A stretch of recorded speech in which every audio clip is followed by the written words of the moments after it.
बता रखा है ये। भारतीय संविधान सभा की प्रारूप समिति के अध्यक्ष थे। तो संविधान सभा ने संविधान बनाने के लिए बहुत सारी समिति गठित करी थी, ठीक है। उसमें से जो इंपॉर्टेंट है वो दो मैंने आपको बताई थी, प्रारूप समिति मतलब ड्राफ्टिंग कमेटी और संचालन समिति। दोनों के अध्यक्ष का नाम पूछते हैं एग्जाम में। तो प्रारूप समिति मतलब ड्राफ्टिंग कमेटी के अध्यक्ष कौन थे? Doctor Bhimrao Ambedkar. C answer बिल्कुल सही होगा। और अगर एग्जाम में ऐसा पूछ ले आपसे क्वेश्चन कि संचालन समिति के अध्यक्ष कौन थे, तो वो थे राजेंद्र प्रसाद। दोनों चीजें ध्यान रखिएगा। भारत के संविधान की प्रस्तावना में समाजवादी धर्मनिरपेक्ष शब्दों को किस संशोधन द्वारा जोड़ा गया? इंपॉर्टेंट क्वेश्चन है। जब से हमारा संविधान बना है तब से लेकर अभी तक हमारे संविधान की प्रस्तावना में सिर्फ एक ही बार संशोधन हुआ है। वो कब हुआ है? 42वें संविधान संशोधन 1976 के तहत हमारे संविधान की प्रस्तावना में समाजवादी और धर्मनिरपेक्ष शब्दों को जोड़ा गया। तो आंसर क्या होगा इसका? बी आंसर होगा।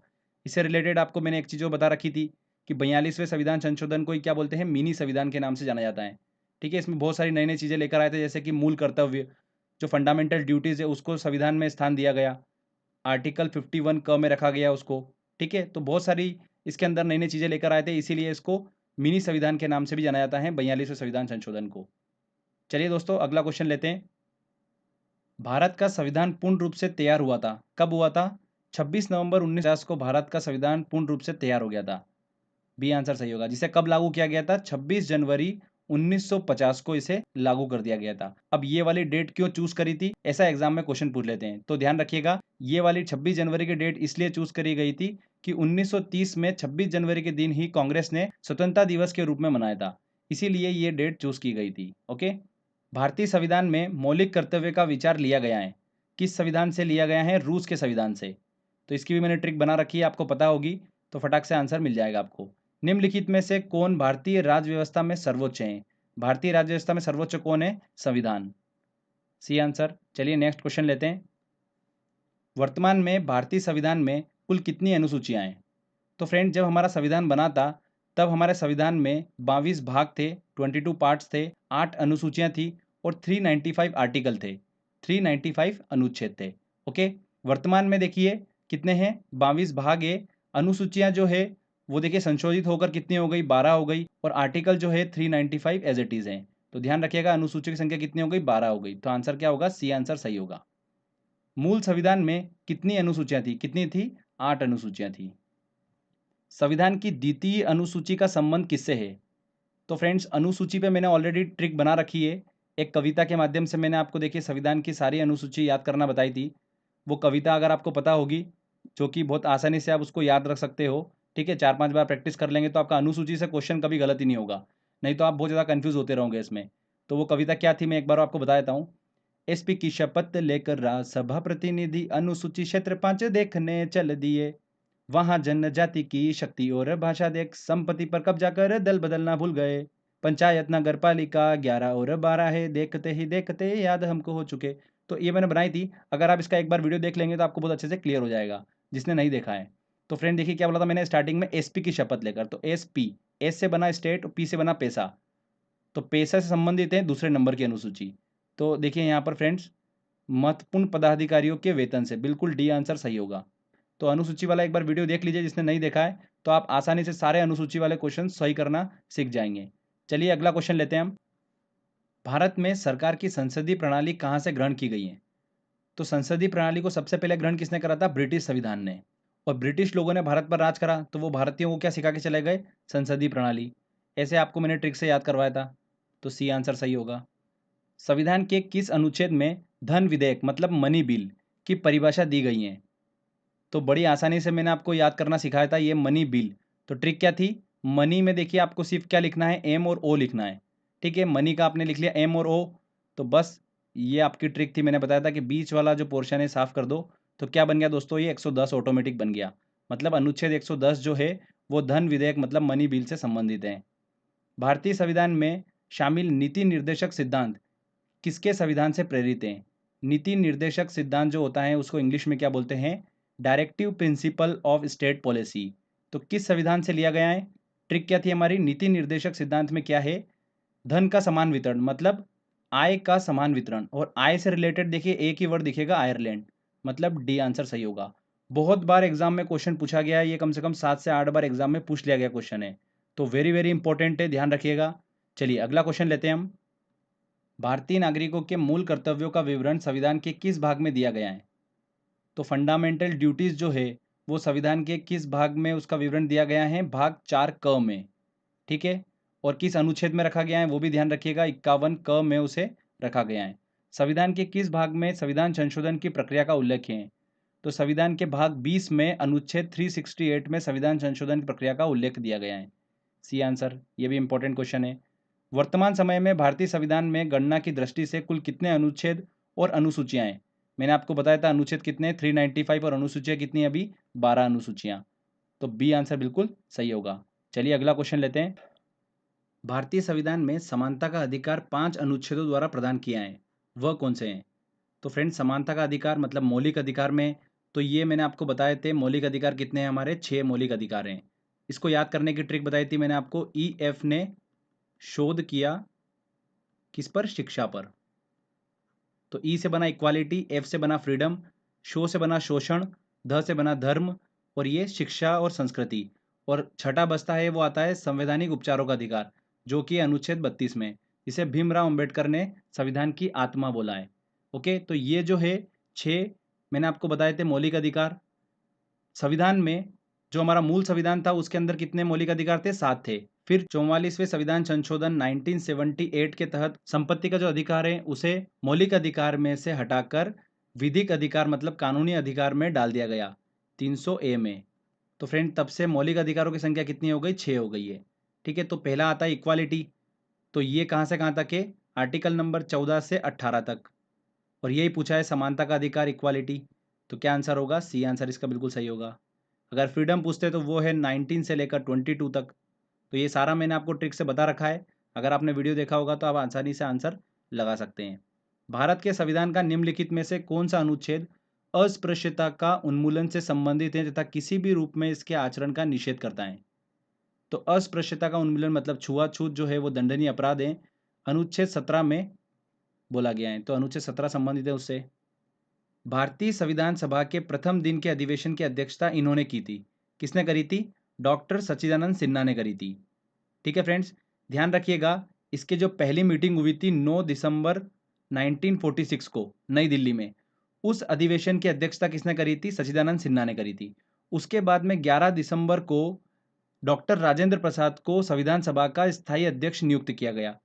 तो यहाँ पर क्या पूछ रहा है वो कि पहली मीटिंग की अध्यक्षता किसने करी थी? वो करी थी सच्चिदानंद सिन्हा ने। तो ये कंफ्यूज होते हैं स्टूडेंट, यहाँ पर ध्यान रखिएगा, एग्जाम में बन सकता है क्वेश्चन। चलिए अगला क्वेश्चन लेते हैं हम।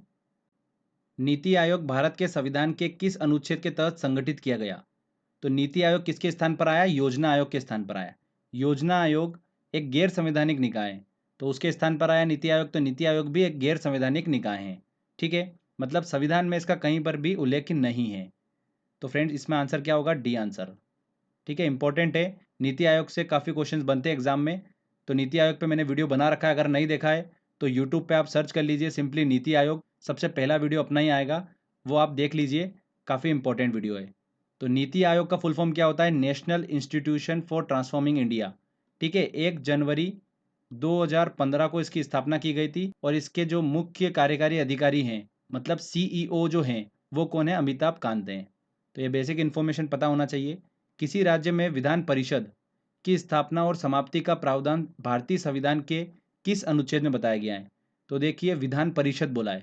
अगर विधान मंडल की बात होती तो 168, उसके बाद में अगर विधान परिषद आता है 169, और 170 में आता है विधानसभा। तो ये तीनों आर्टिकल मैंने आपको बताए थे, वेरी इंपॉर्टेंट है। यहाँ पर विधान परिषद पूछा है, मतलब बी आंसर सही होगा, आंसर नंबर बी। अगला देखिए, भारतीय संविधान के किस अनुच्छेद में अनुसूचित जाति और अनुसूचित जनजाति के लिए आरक्षण का प्रावधान किया गया है? किस आर्टिकल में? Article number 335। ये भी इंपॉर्टेंट है। नेक्स्ट क्वेश्चन लेते हैं।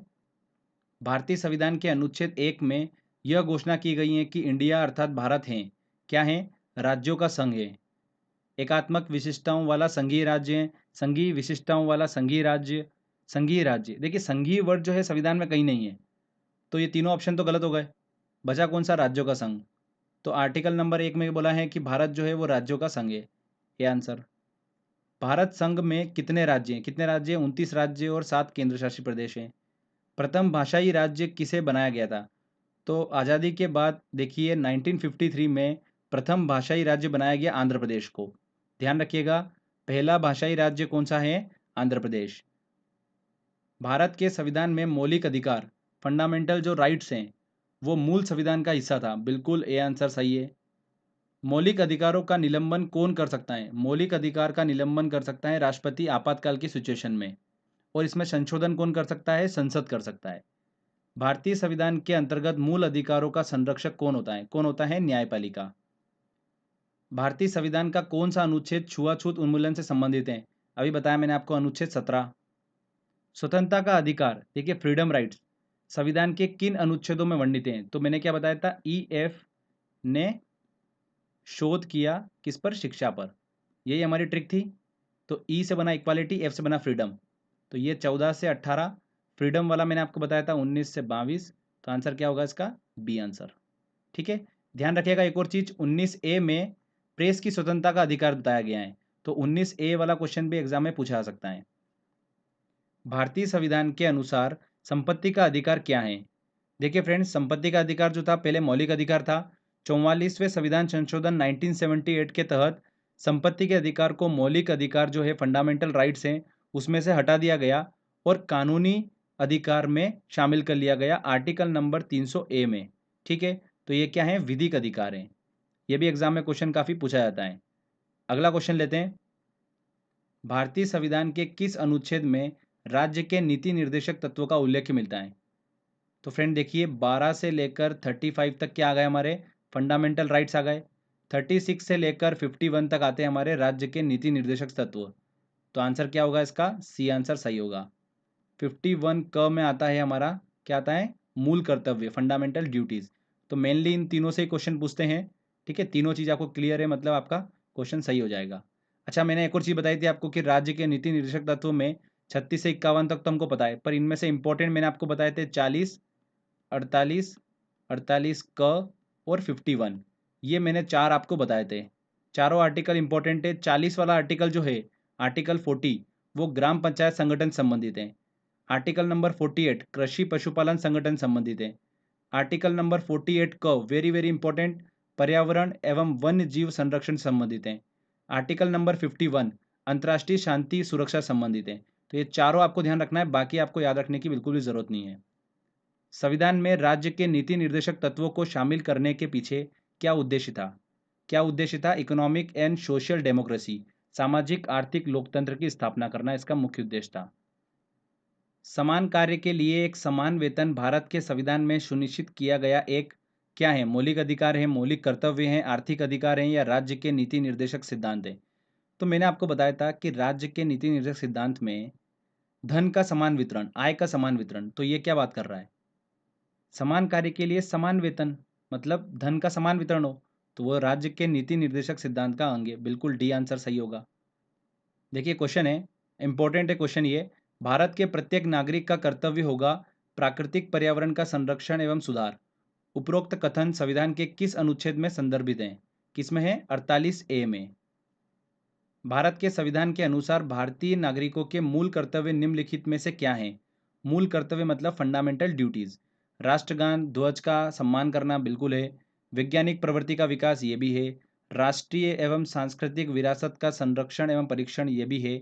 उपरोक्त सभी डी आंसर बिल्कुल सही होगा। भारतीय संसद में शामिल हैं। देखिए संसद जो है, मैंने आपको बताई थी कि संसद क्या होती है? लोकसभा, राज्यसभा और राष्ट्रपति, ये तीनों जो होते हैं इसके अंग होते हैं संसद के। तो लोकसभा, राज्यसभा और राष्ट्रपति, डी आंसर बिल्कुल सही होगा। ठीक है, चलिए अगला क्वेश्चन लेते हैं। देखिए फ्रेंड्स, जितना मैंने आपको पढ़ाया ना, अगर आपने उतना पढ़ रखा है तो मतलब आप सारे क्वेश्चन सॉल्व कर सकते हो। 100 में से 100 क्वेश्चन आप इजीली सॉल्व कर पाओगे। और जितने मैं आपको 300-400 समथिंग क्वेश्चन सॉल्व कराऊंगा, आप सारे क्वेश्चन सॉल्व कर पाओगे। अगर आपने जितने मैंने पॉलिटी पे वीडियो बनाए अगर सारे देख रखे हैं, तो मतलब आपके सारे क्वेश्चन अच्छे से बन जाएंगे। रेलवे में भी पॉलिटी से काफ़ी क्वेश्चन बनते हैं, PSC में काफ़ी क्वेश्चन बनते हैं, ठीक है, SSC में भी काफ़ी क्वेश्चन बनते हैं। तो इंपॉर्टेंट सब्जेक्ट है ये, तो अच्छे से स्टडी करिए इसकी। संसद के 2 सत्रों के बीच अधिकतम कितना अंतराल दिया जा सकता है? कितना अंतराल दिया जा सकता है? 6 महीने। 6 महीने से ज़्यादा अंतराल नहीं दिया जा सकता है। संघ की कार्यपालिका शक्ति निहित होती है। देखिए संघ की कार्यपालिका शक्ति जो होती है, कार्यपालिका क्या होता है? संघ की कार्यपालिका, जिसके अंदर राष्ट्रपति, प्रधानमंत्री, उपराष्ट्रपति, मंत्रिपरिषद, ये सब जो होते हैं कार्यपालिका के अंदर आते हैं। तो उस कार्यपालिका की जो शक्ति निहित होती है वो किसमें होती है? राष्ट्रपति में निहित होती है। बी आंसर सही होगा। और संघ की कार्यपालिका की शक्ति निहित होती है राष्ट्रपति में, ये आर्टिकल नंबर 53 बोलता है। भारतीय सशस्त्र सेनाओं का सर्वोच्च कमांडर कौन होता है? कौन होता है दोस्तों? राष्ट्रपति होता है। भारतीय संविधान के अनुसार देश का प्रथम नागरिक कौन होता है? देश का प्रथम नागरिक कौन होता है? राष्ट्रपति होता है। भारत के राष्ट्रपति बनने के लिए किसी व्यक्ति की आयु पूर्ण होनी चाहिए। मिनिमम कितनी आयु होना चाहिए? 35 वर्ष होना चाहिए। ठीक है, डी आंसर। राष्ट्रपति पद के चुनाव संबंधी विवाद को किसे निर्देशित किया जाता है? राष्ट्रपति पद के चुनाव संबंधी अगर विवाद है तो वो कौन संभालता है? उच्चतम न्यायालय, सुप्रीम कोर्ट संभालता है। डी आंसर बिल्कुल सही होगा। चलिए अगला क्वेश्चन लेते हैं।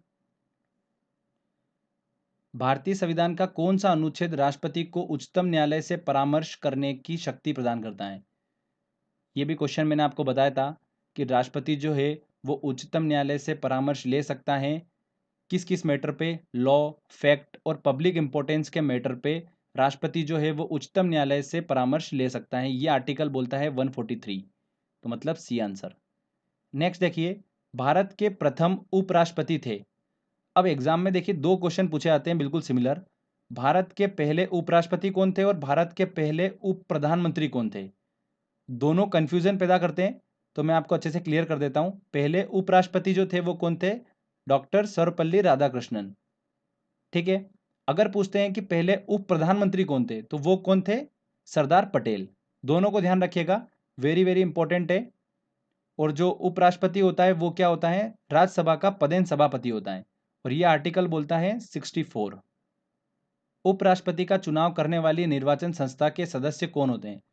उपराष्ट्रपति का जो चुनाव किया जाता है वो संसद के दोनों सदनों के सदस्य द्वारा। बी आंसर बिल्कुल सही होगा। देखिए ए आंसर जो होगा वो कंफ्यूज करेगा आपको। लोकसभा और राज्यसभा यहाँ पे दोनों सदन हो गए, दोनों के निर्वाचित सदस्य। यहाँ पर क्या बोला है? निर्वाचित सदस्य। तो राष्ट्रपति जो मनोनीत कर रहा है वो सदस्य यहाँ पर इंक्लूड नहीं करें, जबकि उनको भी वोट देने का अधिकार होता है। तो यहाँ पर सारे सदस्य आएंगे, संसद के दोनों सदनों के सदस्य। क्लियर? तो ये इंपॉर्टेंट चीज है। चलिए अगला क्वेश्चन लेते हैं हम। निम्नलिखित में से कौन सदन का सदस्य हुए बिना इसके अध्यक्ष के रूप में कार्य कर सकता है? कौन कर सकता है? भारत का उपराष्ट्रपति। राज्यसभा का पदेन सभापति होता है। राष्ट्रपति आंग्ला भारतीय समुदाय के कितने प्रतिनिधियों को लोकसभा में मनोनीत करता है? इंपॉर्टेंट क्वेश्चन है ये। देखिए राष्ट्रपति जो है आंग्ला भारतीय समुदाय के 2 सदस्यों को लोकसभा मनोनीत करता है। राज्यसभा में राष्ट्रपति जो है 12 सदस्यों को मनोनीत करता है। टोटल मिला के राष्ट्रपति जो है वो 14 सदस्यों को मनोनीत करता है संसद में। तो कैसे भी क्वेश्चन पूछा जा सकता है। यहां पर देखिए लोकसभा के लिए पूछा है स्पेसिफिक, तो आंसर ए सही होगा।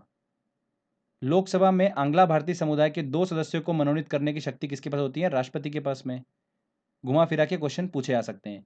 चलिए अगला क्वेश्चन लेते हैं। राज्यसभा के चुनाव हेतु आयु निम्नलिखित में से कम नहीं होना चाहिए। मिनिमम आयु कितनी होना चाहिए राज्यसभा के चुनाव हेतु? 30 वर्ष होना चाहिए। C answer. राज्यसभा के सदस्यों का कार्यकाल कितने वर्ष का होता है? राज्यसभा के सदस्यों का कार्यकाल होता है 6 वर्ष का। इसी से मिलता जुलता क्वेश्चन भी ध्यान रखिएगा। विधान परिषद जो होती है उसके सदस्यों का कार्यकाल भी कितना होता है? 6 वर्ष का होता है। लोकसभा और राज्यसभा में गणपूर्ति संख्याएं, मतलब लोकसभा और राज्यसभा को चलने के लिए, कार्य करने के लिए मिनिमम कितने सदस्य जरूरी होते हैं? तो गणपूर्ति संख्या वही होती है। ठीक है। तो कुल सदस्य संख्या का 1/10 सदस्य उपस्थित होना चाहिए, तभी सदन की कार्यवाही हो सकती है। तो इसका सी आंसर बिल्कुल सही होगा। भारत एक धर्मनिरपेक्ष राज्य है, इसका मतलब है भारतीय राज्य जो है वो किसी निश्चित धर्म का समर्थन नहीं करता है। D answer.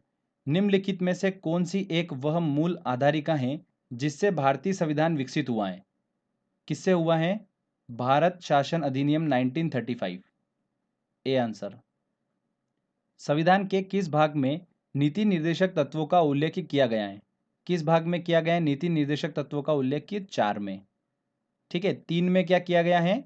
Fundamental rights. और 4A में किया गया है फंडामेंटल ड्यूटीज। तीनों ही इंपॉर्टेंट है। यहां पर आंसर बी सही होगा। मौलिक अधिकारों में संशोधन करने में कौन सक्षम है? फंडामेंटल राइट्स जो हमारे, उसमें संशोधन कौन कर सकता है? संसद कर सकती है। निम्नलिखित में से किस वर्ष संविधान के मूल कर्तव्यों को स्थापित किया गया? 42वें संविधान संशोधन 1976, तो 1976 में बी आंसर इसका सही होगा। संविधान का कौन सा अंश भारत के नागरिकों को आर्थिक न्याय प्रदान करने का संकेत करता है? देखिए, आर्थिक न्याय मतलब आय का समान वितरण। घुमा फिरा के क्वेश्चन पूछते हैं, ध्यान रखिएगा। धन का समान वितरण, आय का समान वितरण किससे संबंधित है? राज्य के नीति निर्देशक तत्व से। ए आंसर इसका सही होगा। ठीक है, चलिए अगला क्वेश्चन लेते हैं। निम्नलिखित में से किसकी नियुक्ति भारत के राष्ट्रपति द्वारा नहीं होती है? देखिए, भारत के मुख्य न्यायाधीश बिल्कुल होती हैं, सेना प्रमुख बिल्कुल होती हैं, लोकसभा अध्यक्ष की नियुक्ति लोकसभा सदस्य करते हैं, राष्ट्रपति नहीं करता है, तो ए आंसर सही होगा। भारत के राष्ट्रपति की मर्जी तक निम्नलिखित में से कौन अपने पद पर रह सकता है? कौन रह सकता है? राज्यपाल, गवर्नर। गवर्नर जो होता है उसको नियुक्त कौन करता है? राष्ट्रपति। और हटाने का काम भी कौन करता है? राष्ट्रपति करता है। मतलब महाभियोग की प्रक्रिया द्वारा राज्यपाल को नहीं हटाया जा सकता है। तो ये इंपॉर्टेंट है, ध्यान रखिएगा। वित्त बिल के लिए किसकी पूर्व स्वीकृति आवश्यक होती है? वित्त बिल, ध्यान रखिएगा, फाइनेंस बिल के लिए किसकी पूर्व स्वीकृति आवश्यक होती है? भारत के राष्ट्रपति। C answer. नेक्स्ट क्वेश्चन लेते हैं। लोकसभा या विधानसभा के निर्वाचन में एक उम्मीदवार अपनी जमानत राशि को खो देगा अगर उसे कुल वैध मतों का 1/6 से कम मत प्राप्त होते हैं तो। C answer. देखिए, एक एग्जाम्पल से आपको बताता हूँ कि मान लेते हैं कोई विधानसभा क्षेत्र है जहाँ पर 120 वोट पड़े, ठीक है, तो उसका 1/6 कितना हो गया? 20। मतलब अगर किसी व्यक्ति को 20 से कम वोट मिले तो उसकी जमानत राशि जो है वो जब्त हो जाएगी। क्लियर? कोई वित्तीय बिल प्रस्तावित हो सकता है। देखिए, वित्तीय बिल जो होता है वो केवल और केवल सिर्फ लोकसभा में प्रस्तावित हो सकता है। अगर कोई दूसरा बिल होता है तो वो किसी भी सदन में रखा जा सकता है, पर वित्तीय बिल सिर्फ और सिर्फ केवल लोकसभा में प्रस्तावित हो सकता है। लोकसभा में मंत्रिपरिषद के विरुद्ध मतलब सरकार के विरुद्ध अविश्वास प्रस्ताव लाने हेतु न्यूनतम सदस्य संख्या कितनी होती है? अविश्वास प्रस्ताव कौन रखता है? मैंने आपको बताया था, विपक्ष रखता है। किसके विरुद्ध रखता है? सरकार के विरुद्ध, मंत्रिपरिषद के विरुद्ध। प्रोसेस क्या होती है कि एक सदस्य लिखित में नोटिस देगा और 50 लोग उसके समर्थन में होना चाहिए, तब जाके अविश्वास प्रस्ताव जो होता है वो रखा जा सकता है। तो 50 लोग मिनिमम समर्थन में होना चाहिए। डी आंसर बिल्कुल सही होगा। ठीक है, चलिए अगला क्वेश्चन लेते हैं। लोकसभा की अधिकतम सदस्य संख्या कितनी हो सकती है? देखिए फ्रेंड्स, मैंने आपको पूरा अच्छे से स्ट्रक्चर बता रखा है इसका, एक बार और आपका मैं रिवीजन करवा देता हूँ। मैक्सिमम सदस्य संख्या हो सकती है 552, वर्तमान में कितनी है? 545। ठीक है, इसमें से मैंने आपको बताया दो जो है वो राष्ट्रपति मनोनीत करता है, आंग्ला भारतीय समुदाय के सदस्य, और बचे हुए कितने? 543 जो हैं वो निर्वाचित होते हैं। इसमें से 530 जो है वो राज्यों द्वारा चुने जाते हैं और 13 सदस्य जो है केंद्र शासित प्रदेशों से चुने जाते हैं। ठीक है, तो ये स्ट्रक्चर है। तो यहाँ पर क्या पूछ रहा है? मैक्सिमम 552। डी आंसर इसका सही होगा। भारत में स्वतंत्रता के बाद प्रथम आम चुनाव कब संपन्न कराए गए? देखिए, आम चुनाव कराने के लिए निर्वाचन आयोग का होना जरूरी है। निर्वाचन आयोग की स्थापना कब हुई? 1950 में हुई। तो ये दो ऑप्शन तो गलत हो गए बिल्कुल, उससे पहले तो हो ही नहीं सकते। तो 1950 में निर्वाचन आयोग की स्थापना हुई और 51-52 में पहले आम चुनाव संपन्न हुए। तो आंसर क्या होगा यहाँ पर? सी आंसर सही होगा। अब निर्वाचन आयोग की बात करिए तो उससे रिलेटेड पॉइंट सुन लीजिए कि निर्वाचन आयोग जो है वो हमारे संविधान के भाग 15 से संबंधित है, अनुच्छेद 324 से 329। वेरी इंपॉर्टेंट है ये भी। पहले जो निर्वाचन आयोग था वो एक सदस्यीय निकाय था, फिर 1993 के बाद में त्रिसदस्यीय निकाय हो गया जिसके अंदर 2 चुनाव आयुक्त और एक मुख्य चुनाव आयुक्त होता है। ठीक है, नेक्स्ट है, निम्नलिखित में से कौन सा एक लोकसभा का सर्वाधिक बड़ा निर्वाचन क्षेत्र है? देखिए, इन टर्म्स ऑफ एरिया की बात होगी, मतलब क्षेत्रफल के आधार पर कौन सा होगा? कश्मीर का देखिए निर्वाचन क्षेत्र है लद्दाख।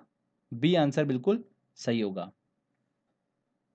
राष्ट्रपति द्वारा संसद के दोनों सदनों के लिए कुल कितने सदस्यों को नामित किया जा सकता है? तो देखिए, लोकसभा में राष्ट्रपति जो है वो 2 सदस्यों को चुन सकता है और राज्यसभा में 12 सदस्यों को। टोटल मिला के कितने हो गए? 14। तो आंसर क्या होगा? A answer. भारतीय संसद के अपर हाउस को किस नाम से जाना जाता है? अपर हाउस की बात हो रही मतलब राज्यसभा, ठीक है ना। लो हाउस की बात होगी तो वहां पर आएगा लोकसभा। राज्यसभा को स्थायी सदन कहते हैं क्योंकि, देखिए, स्थायी सदन क्यों कहते हैं? क्योंकि ये कभी भंग नहीं होती हैं। हर 2 वर्ष में 1/3 सदस्य जो होते हैं वो अवकाश ग्रहण करते हैं और उनकी जगह नए सदस्य आते हैं। तो इस तरीके से राज्यसभा जो होती है वो कभी भंगी नहीं होती है, इसीलिए उसे स्थायी सदन बोलते हैं। ओके। भारतीय संविधान की 8वीं अनुसूची का संबंध है। देखिए अनुसूची वाला मैं आपको बता चुका हूँ कविता, तो आप उससे बहुत आसानी से आंसर लगा सकते हैं।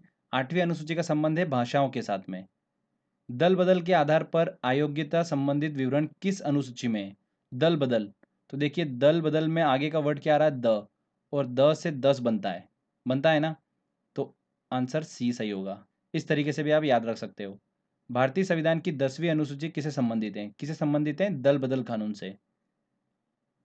भारतीय संविधान के किस संशोधन अधिनियम द्वारा पंचायती राज व्यवस्था को संवैधानिक दर्जा दिया गया? पंचायती राज व्यवस्था जो है मूल संविधान का हिस्सा नहीं थी, फिर संविधान संशोधन के द्वारा इसे संविधान में हिस्सा दिया गया। तो किस संविधान संशोधन द्वारा? 73वें संविधान संशोधन द्वारा। ध्यान रखिएगा, पंचायती राज व्यवस्था को 73वें संविधान संशोधन द्वारा और नगर पालिका, नगर निगम, नगर परिषद को 74वें संविधान संशोधन द्वारा संविधान में स्थान दिया गया। तो दोनों वेरी वेरी इंपॉर्टेंट है। नेक्स्ट देखिए, वेरी इंपॉर्टेंट क्वेश्चन है, त्रिस्तरीय पंचायती राज तंत्र में शामिल है। त्रिस्तरीय पंचायती राज तंत्र का सुझाव किसने दिया था? बलवंत राय मेहता समिति ने दिया था 1957।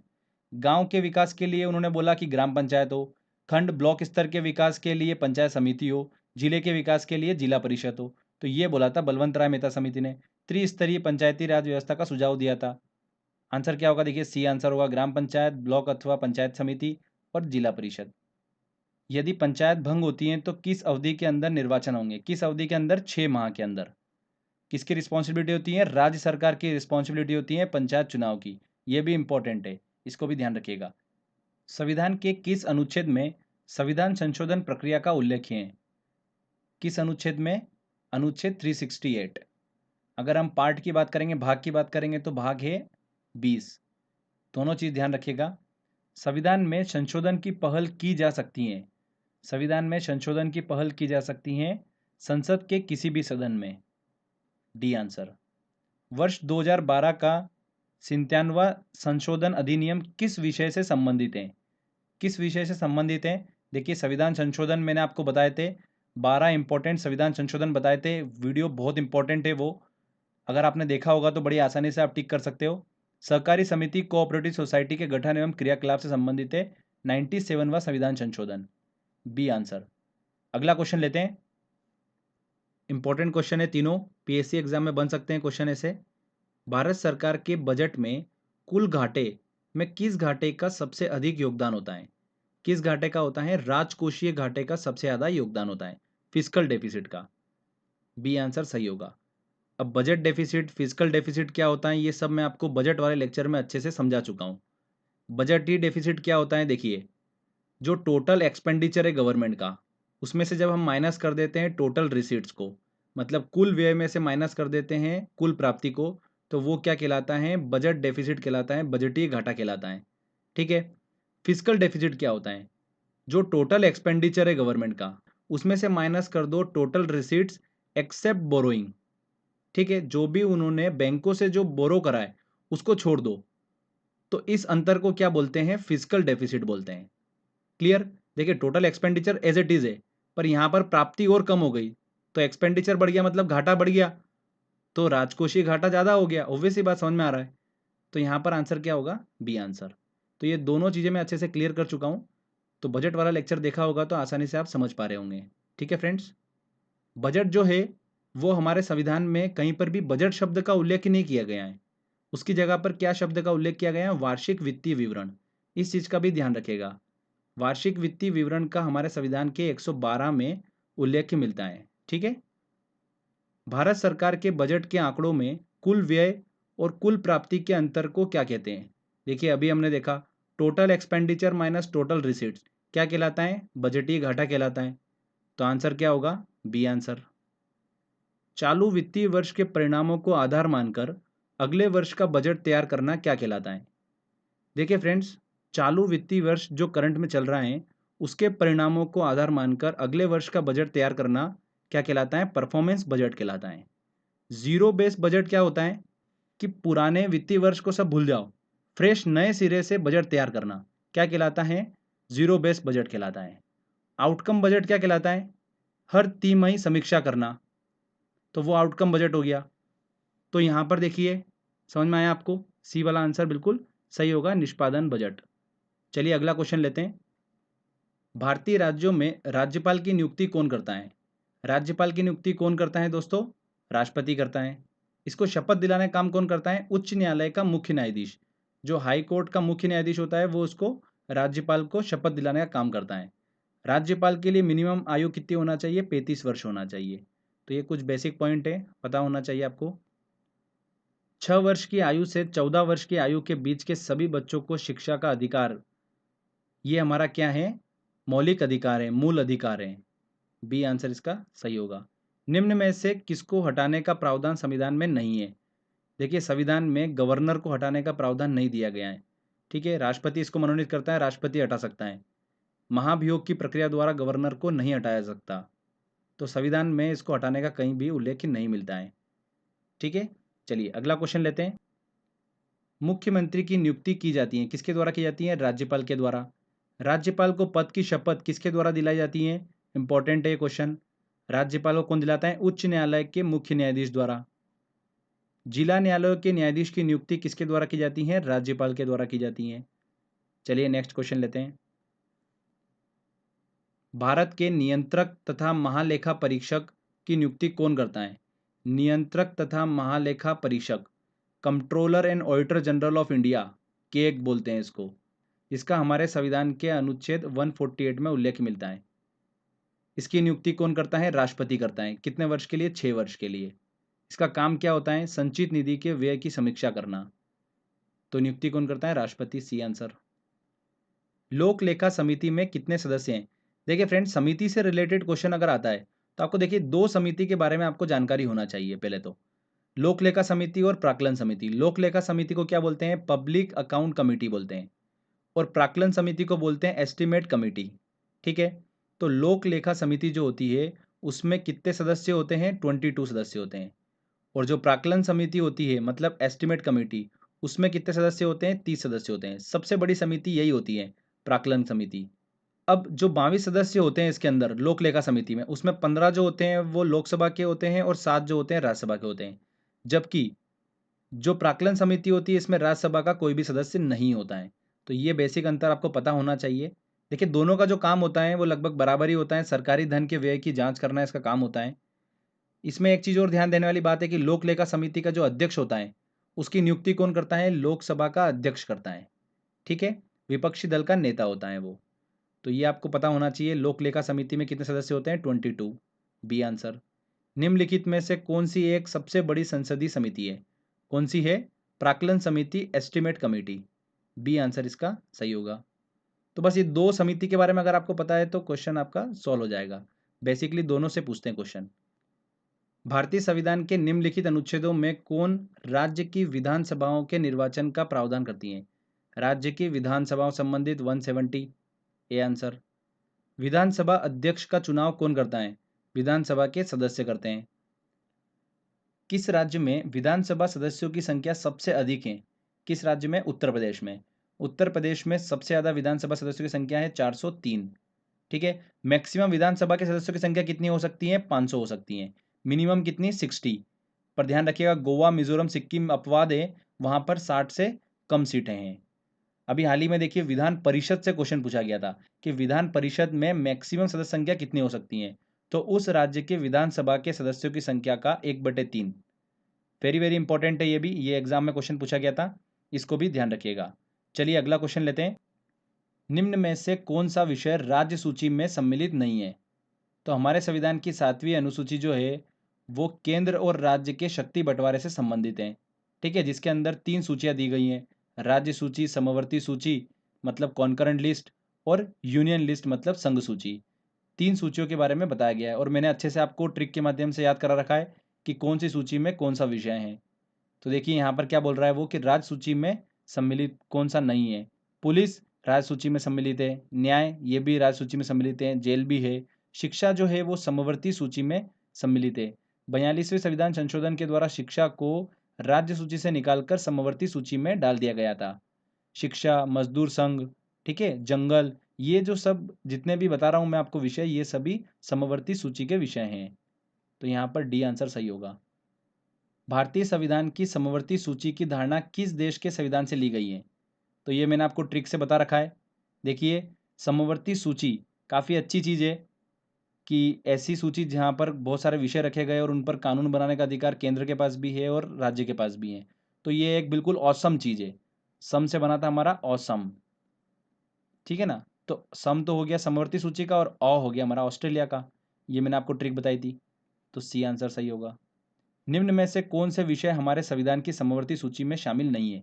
देखिए फ्रेंड्स, मजदूर संघ बिल्कुल शामिल है। शेयर बाजार तथा भावी बाजार, शेयर बाजार जो है राष्ट्रीय महत्व का मुद्दा है, तो मतलब ये संघ सूची का विषय है। जंगली जानवर, जंगल, ये सब जो है समवर्ती सूची का विषय है। तो बी आंसर इसका बिल्कुल सही होगा। जो संघ सूची है उसके अंदर कितने विषय हैं? 100 विषय हैं। जो राज्य सूची है उसके अंदर कितने विषय हैं? 61। और समवर्ती सूची मतलब कॉन्करेंट लिस्ट में कितने विषय हैं? 52। ठीक है फ्रेंड्स, इनका ध्यान रखिएगा। चलिए अगला क्वेश्चन लेते हैं हम। विधान परिषद के सदस्य कितने वर्षों के लिए निर्वाचित होते हैं? विधान परिषद, राज्यसभा, ये जो सदस्य होते हैं ये 6 वर्षों के लिए निर्वाचित होते हैं। डी आंसर बिल्कुल सही होगा। विधान परिषद जो है हमारे भारत में सिर्फ 7 राज्यों में है। और मैंने आपको याद करने की ट्रिक बताई थी, क्या बताई थी? कि विधान परिषद में देखिए क्या होता है, मेनली बोलने का काम होता है। जो काम असली कर रहा है वो विधानसभा कर रही है। विधान परिषद में सिर्फ बोलने का काम होता है। तो बोल बोल के उनको गले की बीमारी हो गई, मतलब खांसी हो गई, टीबी हो गई, ठीक है। और क्या हो गया साथ में? जुकाम हो गया। तो ये हमने ट्रिक बनाई थी। टी से बना तेलंगाना, बी से बना बिहार, जे से बना जम्मू कश्मीर, यू से बना उत्तर प्रदेश, के से बना कर्नाटक, ए से आंध्र प्रदेश और एम से महाराष्ट्र।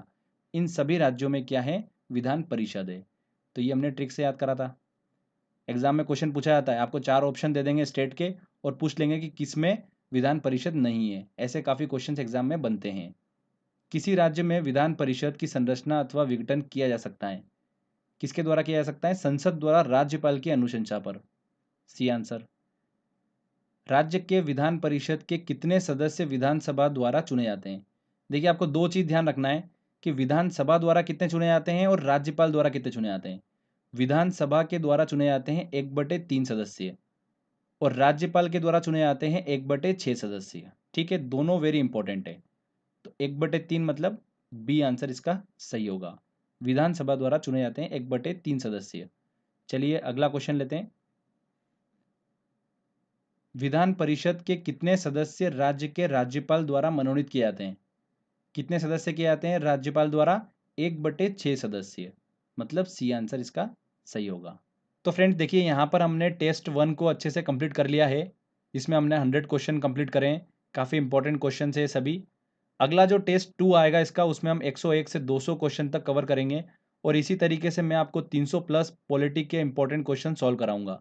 वेरी वेरी इंपॉर्टेंट है ये, एसएससी एग्जाम्स के लिए, पीएससी एग्जाम के लिए, रेलवे जो आने वाली एग्जाम है उसके लिए भी काफ़ी इंपॉर्टेंट है। तो फ्रेंड्स इसी तरीके से प्रैक्टिस करते रहिए, मेहनत करते रहिए। मेरा सपोर्ट आपको हमेशा रहेगा। अगर आपको दोस्तों ये मेहनत अच्छी लगी है, वीडियो आपको अच्छा लगा है, तो प्लीज़ वीडियो को लाइक करिए, शेयर करिए और कमेंट करके बताइए वीडियो कैसा लगा। अगर आपने अभी तक चैनल को सब्सक्राइब नहीं करा है तो सब्सक्राइब भी कर लीजिए, क्योंकि इस तरीके की जब भी वीडियो मैं अपलोड करूंगा आपको उसका बेनिफिट मिलता रहेगा। तो फ्रेंड्स मिलते हैं अगले वीडियो में। जय हिंद, जय भारत।